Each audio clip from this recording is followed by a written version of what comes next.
C'est le plus grand ouvrage d'art privé d'Europe. 450 mètres de long, 100 mètres de large à la base. Une immense muraille de pierre et de matériaux divers posés sur le sable qu'il faut sans cesse entretenir. Au Cap Ferret, on parle de la digue de Benoît, comme on dirait la pyramide de Toutankhamon ou la muraille de Chine. L'ouvrage, monumental, est en effet l'œuvre d'un seul homme qui a consacré sa vie à défendre son terrain contre les assauts de l'océan.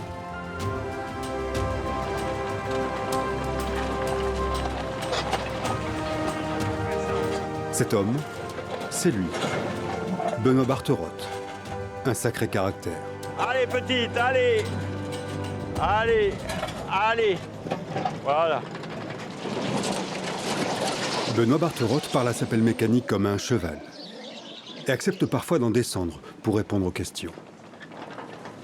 Pendant 6 ans, je versais tous les jours des camions, des camions, des camions. Quand on construit la digue, on s'oppose à un courant de 400 millions de mètres cubes 2 fois par jour qu'il faut faire tourner. Là, c'est pas la peine d'y aller avec 3 ou 10 camions par jour. Il faut y aller avec un maximum de camions. C'est pour ça que j'avais besoin d'espace. Et le maximum que j'arrivais à faire, c'est 60 camions par jour. Donc je versais 60 fois par jour 25 tonnes. C'est à ce prix-là que j'ai étouffé le courant et la force et que j'ai pu donner le coup d'épaule. Voilà. Commençons par le commencement, ou la partie la plus visible de l'affaire Barterotte. Quand il est arrivé il y a 40 ans, l'endroit n'était en effet qu'une plage qui commençait de disparaître sous les coups de boutoir des gigantesques courants de l'océan et surtout ceux du bassin d'Arcachon. Son terrain est en effet à la pointe de la pointe, juste en face du plus grand chenal du bassin et à la sortie de ce qu'on pourrait considérer comme un entonnoir pour les millions de mètres cubes d'eau au moment de la marée descendante, 2 fois par jour. S'il ne faisait rien, il serait submergé.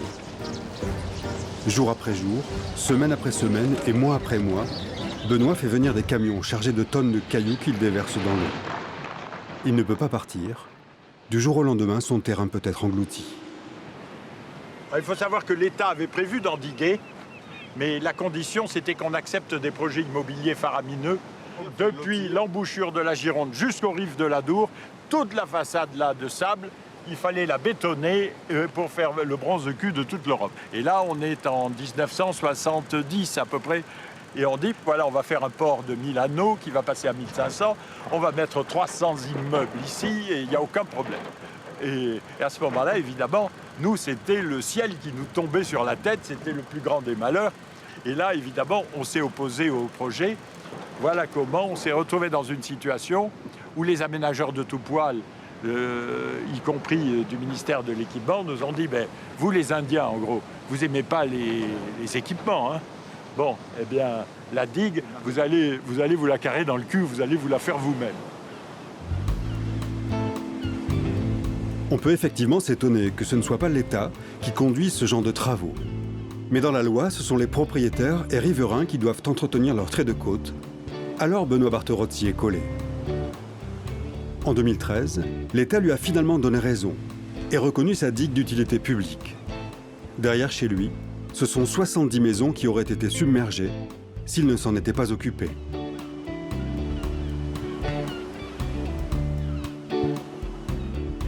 Ce que l'on sait moins, c'est que la digue abrite un petit paradis, quasiment une zone protégée où Benoît a construit quelques maisons en bois pour lui et sa famille.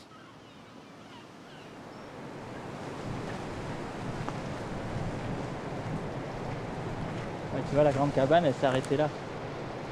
Ouais. Donc il y avait celle-là, et elle s'est arrêtée juste derrière le palmier. Tout ça, on l'a agrandi après.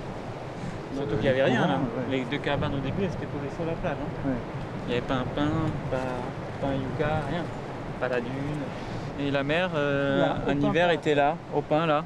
Mais il n'y avait que de la plage du coup. Hein. Et le matin, mon père, avec la pelle mécanique, remontait du sable de la plage pour faire une dune, pour que la nuit, ça protège des vagues et que le lendemain matin, il faut refaire la dune. Martin et Adrien sont 2 des 7 enfants de la tribu Barterotte.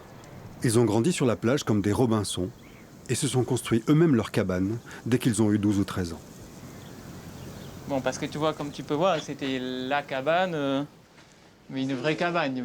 Pas de les joints dans les planchers, tu vois, là c'est le vent qui souffle et ça fait bouger les draps. Voilà, donc tu vois, les planches là, c'est un caillebotis, c'est-à-dire dessous il y a le sable. Donc moi l'hiver, quand je dormais là, il y a quand même des fois où il peut faire froid. T'as le drap qui fait comme ça quand il y a du vent, parce qu'on est plein sud en plus là. Et du coup, tu te levais le matin, il faisait la même température que dehors, quoi. Mais au final, on n'a pas du tout souffert et c'était même génial, puisque j'ai jamais été si peu malade que quand je dormais dans cette cabane. Mais voilà, non, j'étais là, il y avait un petit feu là, et les devoirs là, enfin, qu'est-ce que tu veux de mieux? Voilà, Il n'y a carrément pas de chauffage. Puis là, je sais pas si tu vois, mais enfin, c'est... On a envie d'aller à l'école quand on vit dans des coins comme ça? Pas forcément. Moi, personnellement, j'y suis pas allé beaucoup. Non, mais l'école était à côté, c'est pas non plus quand tu sais que tu reviens tous les soirs ici. Finalement, moi, je suis resté ici jusqu'à mon bac. Même si le lycée était loin, je préférais me taper le bus le matin et le soir et revenir ici le soir, de pouvoir chasser, aller pêcher, aller faire un peu de surf en rentrant des cours. Voilà, c'est quand même c'est la belle vie, quoi.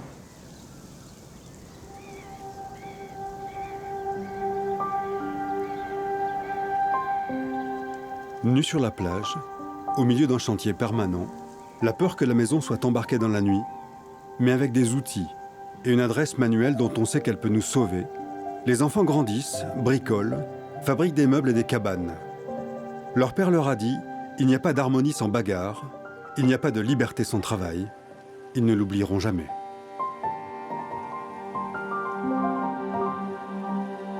L'endroit est aujourd'hui tellement idyllique qu'on le croirait naturel. C'est l'homme qui a pourtant littéralement composé arbre après arbre, construction après construction, un nouveau paysage. Alors là, par exemple, c'est la cabane qui était suspendue sur le vide. La cloison du milieu avait explosé parce qu'elle avait la pression, puisque la cabane faisait ça et qu'elle était en bois. Ici, les premiers camions déversaient là en reculant. Bon, bien sûr, il n'y avait pas ce pain, il n'y avait pas tout ça, puisque là, on était sur le vide. Je vous montrerai les photos. Et ça, vous voyez, le corbeau en ciment, c'est les restes de la maison qui avait été construite en 1946. Vous voyez bien le style des années 30-40. Dès le lendemain de la guerre, elle avait été construite. Et là, vous voyez, elle était tombée à l'eau. Là, vous étiez suspendu sur le vide. Ici, là, et l'eau coupait comme ça. Voilà, là, vous étiez dans l'eau. Il y avait des vagues ici. Et là, les 3/4 de la maison qui auraient traversé cette route, ce chemin, et sont tombés à l'eau.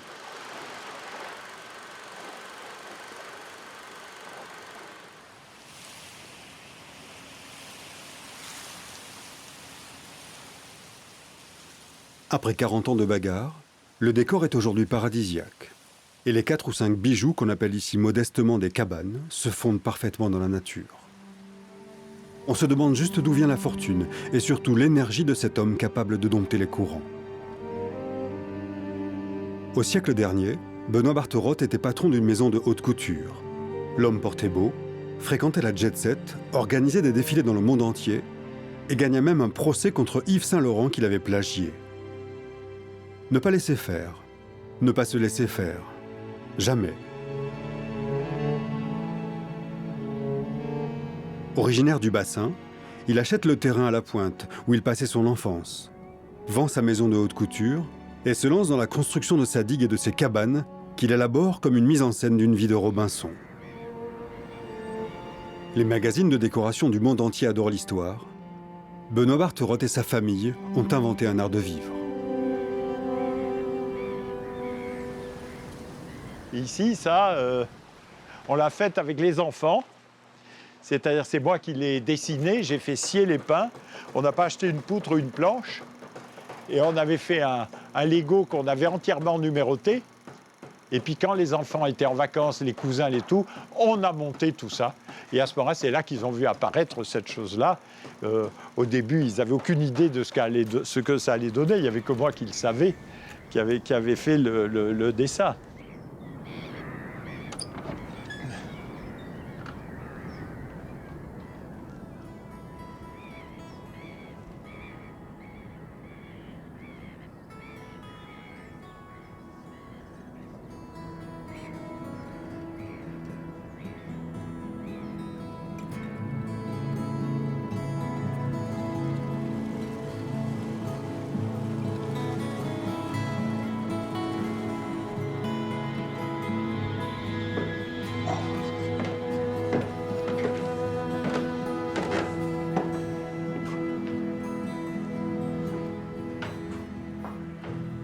J'aime bien qu'on ait ces trouées comme ça. beaucoup de gens croient que la mer, il faut la voir entière, quoi. Mais non, à ce moment-là, il faut aller sur un bateau et on va la voir entière. Non, non. Ici, ce qui est très amusant, c'est de voir des trouées à travers la végétation.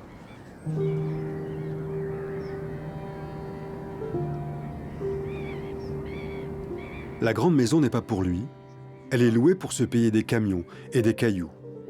On pourrait dire que c'est elle qui renfloue directement la digue. Les locataires que Benoît appelle ses sponsors ou ses bienfaiteurs viennent ici goûter à un paysage et des vues parmi les plus belles qu'il soit donné d'admirer. Lui et son épouse n'y ont dormi qu'une nuit. Les miroirs ne sont pas faits pour s'y regarder, mais pour orchestrer des reflets et des perspectives où le regard se perd. Les ombres sont incroyablement importantes et elles jouent ici énormément sur le bassin parce que le bassin, c'est un fond de sable. Ce n'est pas un monde fixe. C'est-à-dire que ça ne va pas forcément durer, que ça ne va pas forcément rester. Si tu vis sur du précaire, que tu sais que tu es obligé de défendre en permanence, cette impression de précarité, je dirais, est fondamentale.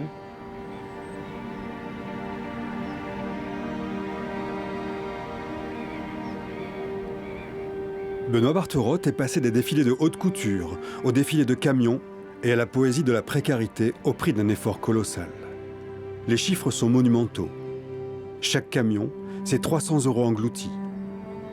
Ils sont mis dans les boîtes à chaussures que vous voyez là, donc on remplit. C'est l'histoire d'un homme tellement amoureux de son coin qu'il a offert sa fortune à l'océan pour y rester. Voilà. Ah ben, chaque camion, chaque fois 25 tonnes, c'est un bon.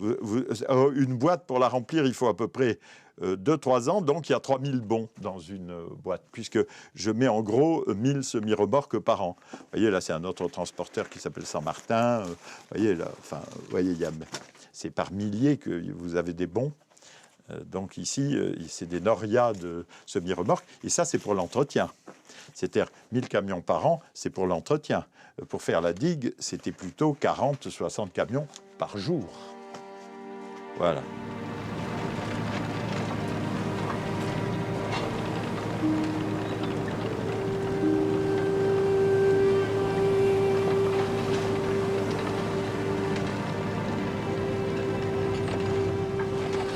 À quelques centaines de mètres de chez Benoît, une grande maison en bois est en construction. Des charpentiers, des menuisiers, des compagnons n'utilisent que des matériaux locaux. C'est un des chantiers en cours de la société Bartherotte et Fils.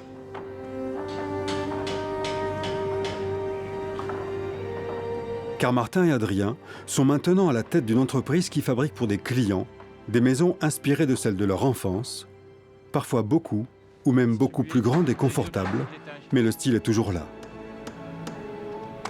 Les petits Mozart de la cabane, les petits gars qui vivaient en slip sur la plage ont bien grandi. Ils perpétuent à leur façon l'amour du bois, l'amour du travail bien fait que leur a transmis leur père, le barbu, comme ils disent entre eux. Et non, mais si on continuait le limon, comme si le limon venait, tu vois, venait dans le rêve de la balustrade. Du coup, il fallait que le bec de Corbin finisse. Et du coup, il fallait qu'il va avoir l'étagère du coup qui là et là, et l'autre série là-bas risque d'être en 3. Donc, mais celles-là, elles peuvent être alignées quand même. Je pense. Oui, celle-là va être alignée, mais apparemment ici, on va peut-être en rajouter une de plus pour déséquilibrer un peu le... Nous, comme on a grandi dans ces cabanes et qu'on trouvait ça très adapté à ici, on voulait en faire profiter les autres et il y a eu cette demande au moment où on a monté l'entreprise et c'est ça qui a fait ce lancement qui nous a permis de nous développer puisqu'on a fait la première cabane, c'était pour le voisin à la pointe de chez nos parents. Et après, ça s'est su, on a fait une deuxième, une troisième, une quatrième, et c'est ça qui est génial aujourd'hui.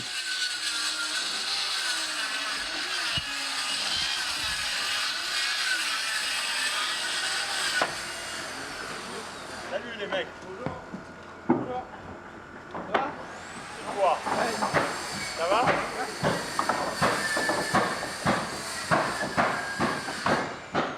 Mais comme quand ils étaient petits, le père vient inspecter les travaux.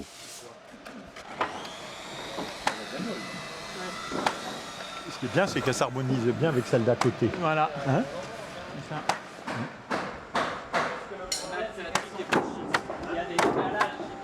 C'est la première fois que vous laissez un espace ouvert aussi grand.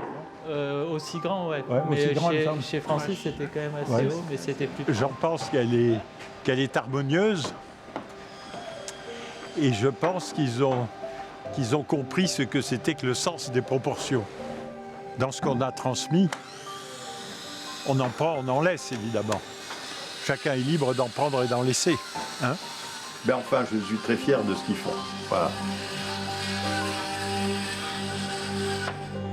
Benoît est content. Il n'a pas transmis de fortune à ses enfants, mais un savoir-faire et une passion. Le long de la côte, des villages de pêcheurs ou d'ostréiculteurs maintiennent encore de l'habitat modeste. Des petites maisons, des chais, des ateliers au bord de l'eau. Sur ces espaces protégés, on ne peut pas construire. Mais les clients de Martin et Adrien achètent parfois un terrain juste à côté, sur lequel ils se font faire une maison, comme celle-ci par exemple. Un petit écrin niché sur la dune avec vue directe sur le bassin.